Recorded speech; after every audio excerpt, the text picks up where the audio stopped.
Well, hey everybody, so excited. Week number 3 of our devotional series as we're going through Romans chapter 12. And really easy prayer, right? God, if you have something to say, we're listening. You know, this is the verse, I absolutely love this verse because this was a lesson my mom instilled into me as I was growing up. This is what it says. Live in harmony with one another. Don't be proud, but be willing to associate with people of low position. Do not be conceited. You know, Jesus demonstrates this point really well in the Bible when he talks about the seat of honor. You know, that we don't think ourselves so highly that we would pick, the seat of honor, the most important seat in the room, and then have to be humbled by being asked to move. Instead, we take a more humble position and then be elevated, be asked to hey, no, come sit near the front of the table. This is the same kind of idea.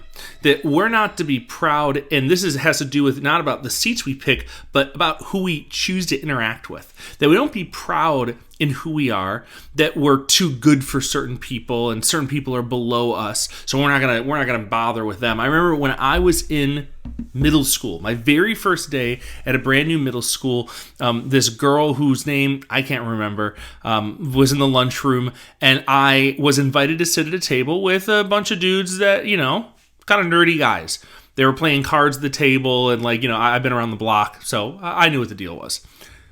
But they invited me to sit with them, and I said, yeah, sure, sounds good. You're the only people that invited me, and I'm new in school, I don't know anybody. And I'm meeting them, and everyone's really nice.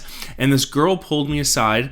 This is the first day of school. I don't even know this girl. She pulled me aside, and she said, hey, you should be really, cautious. And I'm paraphrasing because it was a long time ago. You should be really cautious about who you sit with. Those guys are kind of losers.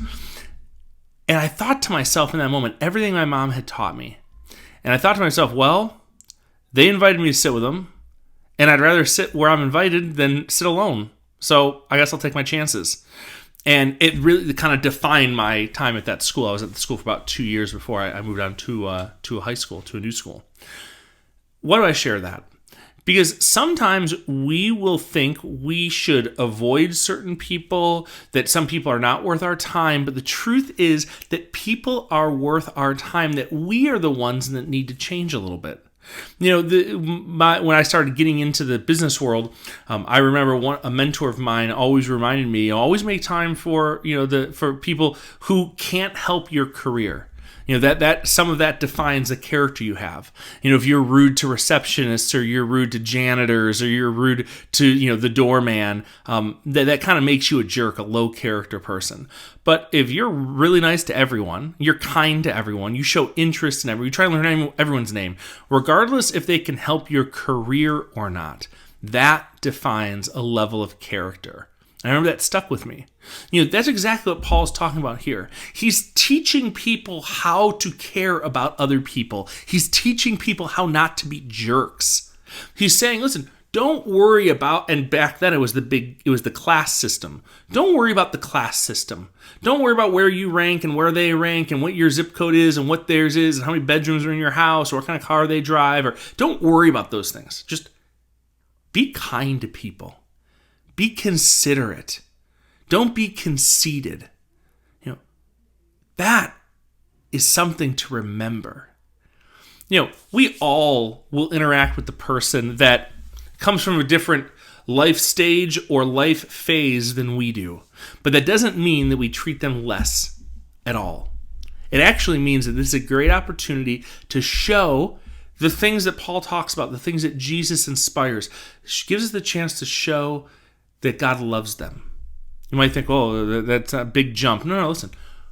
When you have the opportunity to show care, compassion, kindness to somebody, that is the same kind of care, compassion that Jesus showed to us. He didn't have to. There's nothing we could do to help him. He came to save us. But we can do it. And it makes a big difference. Trust me, because I've been that person.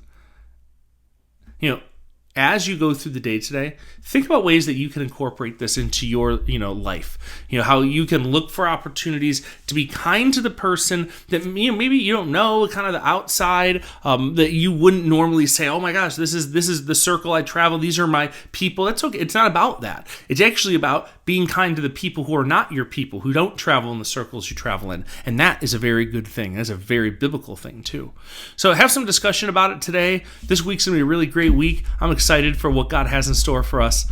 I'll see you guys later, R12. We're praying for you. Have a good one.